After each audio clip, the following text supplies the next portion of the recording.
What's up, Dragon Brood? Today is Monday, January 18th. This is our 14th installment of the Kaldheim preview reviews. And today we have an important question. What are we going to do with this hair? It's starting to look like a mess. I haven't cut this for 6 months and 7 months during COVID. So, I don't know. Anyway, I'm getting sidetracked. That's not the question.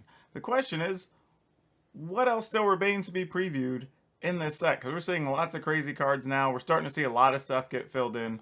We still have some questions about like the Phyrexians that haven't been answered yet. So yeah, lots of stuff. Hopefully we'll see it throughout the rest of this week. But with it being a Monday, like always, they've been putting out a couple of interesting cards to start the week. So before we get a chance to look at them, please remember to like this video, hit the subscribe button, and be part of our 10,000 subscribers by February 1st. We are down to about under 120 now by the time this goes live. So you can be part of something. We're getting so very close, maybe even under 100 by the time this goes up. But anyway, hit that subscribe button, and then let's talk about Kaldheim. All right. Righteous Valkyrie, 2 colorless and a white, 2/4, creature, angel, cleric, rare, flying. Whenever another angel or cleric enters the battlefield under your control, you gain life equal to that creature's toughness. As long as you have 7 life or 7 life more than your starting life total, your creatures get +2/+2. You know what? If I didn't think I was going to get DMCA'd on this, I would just start playing Celebration, because this card's awesome. Like, seriously, this card's great. Like, there is nothing to complain about with this card. It's 3 mana, only 1 colored. It's a 2/4 flyer, so solid on rate. It works with angels and clerics. It has both creature types. Cleric decks are going to want that. Like, this might even replace Taborax in my clerics deck. I'm going to have to go back and look. I'm a big fan of the Orzhov clerics, but this thing sends that deck into overdrive. Like, this is not... And as a bonus, it just pumps your creatures for no freaking reason whatsoever. Like, this... I'm just glad this card's a rare and not a mythic. That's all I'm saying. Like, because in paper, this thing would be super expensive at some point. But this is a card, you're going to get tired of seeing this card. Because there's various life gain things that want this. There's white aggro. There's angels, obviously. There's clerics. Like, yeah, this card, yeah, all the way. Doomscar, 3 colorless, white, rare, sorcery, destroy all creatures. All right. Foretell for colorless white. And, obviously you can just set it aside for 2 colors. Now, generally, there's always going to be some type of sweeper every couple of sets. We know that's a thing. It's what white does. This one's actually kind of interesting in the sense that you technically still pay 5 no matter how you do it. It's just, do you get to pay 3 on the turn you need it versus paying all 5 at once? But on those turns where maybe you don't have a lot to do, maybe you're just going to play like a Mazemind Tome or something, and okay, cool, I'll set this aside, play my Tome, scry a card. Then on the coming turns, if I just feel I need it, I can just spend 3 mana for it. That's actually reasonable. I think this is actually a playable card. Like, if the only difference is, do you think you're going to be in more situations where you can afford the 5 mana in a pinch, right? That's the issue. Because there's a lot of times you do end up having to Shadow the Sky right when you draw it, and you may only have 4 mana, because that extra turn of not getting rid of those creatures can set you back. So it is a very balanced card, but I think between this and the Angel, anybody that was concerned white wasn't going to get anything playable out of the set or anything useful, like, you can just set that narrative aside, because these are both very playable cards. Alright, Dragonkin Berserker, 1 colorless and a red for a 2/2 human Berserker. So more of that Berserker word we're seeing. First strike, alright, I dig that. Boast abilities you activate cost 1 less to activate for each dragon you control. This is Boast, 4 colorless and a red. Create a 5/5 red dragon creature token with flying. Oh, okay, now we're starting to get somewhere with this whole Boast, Berserker, whatever thing. Like, this, you can sign me up for this. This, I can get behind. Now we have this with a few playable dragons, right? We have a 4/4 for 4 that already exists. We have Terror of the Peaks. We have the new dragon that technically is slightly cheaper because he produces treasure and all that. But, like, there are options, right? Now, this is a human Berserker, not a dwarf Berserker, which would have been a little better for the dragon theme. But this is actually pretty sweet. And just by itself, it's a 1 creature Wrecking Crew, right? Like, if you get this post sweeper or whatever and your opponent doesn't deal with it, well then great, you just attack, make a dragon. Like this card's really good. And it first strikes. I love the fact that it first strikes on its own.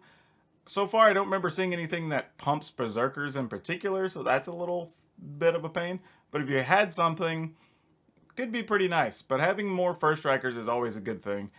Yeah, this card solid. Again, is it like this crazy, I don't know, something you build around? Not necessarily. But if I'm already playing a deck that goes in it, something aggressive, maybe even mono red considers it because it is a 2/2 first striker that has an upside, which right now mono red doesn't have much of. You know, if your upside really late in the game is Embercleave or Torbrand, right? And people have kind of learned to play around those a little bit, but having a creature that can also produce a 5/5 of its own kind of changes the game a little bit. Dream Devourer. One colorless and a black for a 0/3 Demon Cleric rare. Each non-land card in your hand without Foretell has Foretell. Its Foretell cost is equal to its mana cost reduced by 2. Whenever you Foretell a card, Dream Devourer gets +2/+0 until end of turn. I don't know. There's a lot of words that sound like this card should be very good. I think I would have to really evaluate what cards or spells could be better if played cheaper, maybe. I'm not really sure, because you're already investing a couple mana into this, and the card itself, like, even if it was a 1/3 or 2/3, maybe I could use it as a blocker, like, you know, slow my opponent down somewhat while I'm setting up my Foretell things. Somebody better than me may come up with something to do with this card, and maybe I'll have to play with Foretell a lot more to really figure that out. But as it stands, I'm not very excited about this one. I mean, the artwork's pretty creepy and cool if you like demon cards or whatever, but I don't know if this really fits anywhere else in particular. So this one's one that, though I think the idea and the concept is very cool and it fits with the new mechanic in the set, I'm not the most excited to even build with it, unfortunately. All right, we have, by translation, Glacial Detention Pillar, which is probably close to what it is. 2 colorless and a blue, snow artifact, pay a snow mana, tap it, tap target artifact or creature. In this case, this is kind of like an Icy Manipulator, which is weird because of the name. We could have just had Icy Manipulator, which would have fit, I guess, if we're already doing snow stuff. But I kind of get it. They wanted something with a snow theme and all that. And Icy Manipulator is colorless, whereas this is actually colored, so it fills out the set a little better. But that being said, maybe this gets played. You know, I could see something that's snow heavy, control-ish, that wants to be able to slow the opponent down.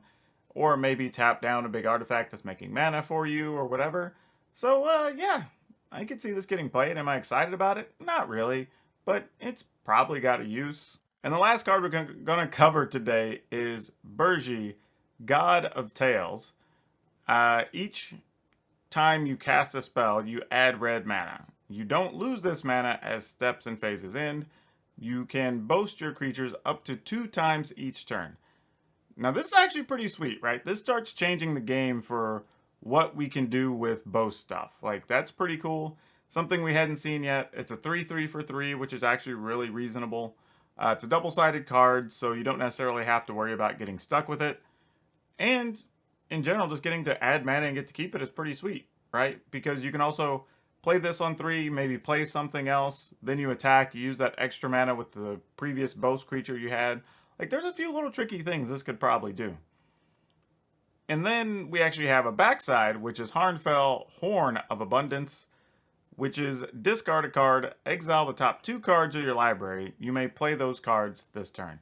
So also another way just to get access to more cards. Honestly, I could even see the backside being played as part of some type of combo deck, right? It allows you to discard your hand to get access to the top cards for what you're looking for. Because this doesn't actually have a limit on once per turn or even at sorcery speed or whatever, so you can just discard a card, look at your top 2, see if it's something you want to play.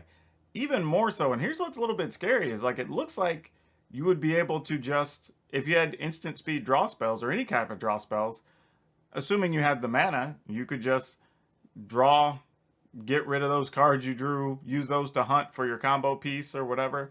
So maybe this card, now granted it does cost 5 on the backside, and that's good because That would be the one concern to make this card a little dangerous in older formats. You're not going to see cards that cost this much regularly. But in Standard, we'll see. This is very interesting. Again, I think this is one of the cards where we're definitely going to play the front side more, but I don't hate the back side either. And I think that's going to do it for today. Also, I want to remind everybody, if you haven't, please like this video to help more people see my previews and the work I'm putting in. And then hit that subscribe button because, again, we're getting so close to 10,000 subscribers, and you could be one of them. And I want to remind everybody that at the end of this week, we should be seeing the full set list, and at that time, I'll start pumping out deck lists that y'all can see using cards from Kaldheim. I'm trying to put out a couple a day leading up to the Streamer Early Access event. And sometime over this weekend, I would like to do a stream on YouTube and on Twitch. So we can just talk about different things we could do with all the cards. People can ask questions. And if you're a subscriber, you'll get notified whenever I send that information out. So that's another reason to subscribe. But otherwise, that's all I have for you for now. We'll see you next time.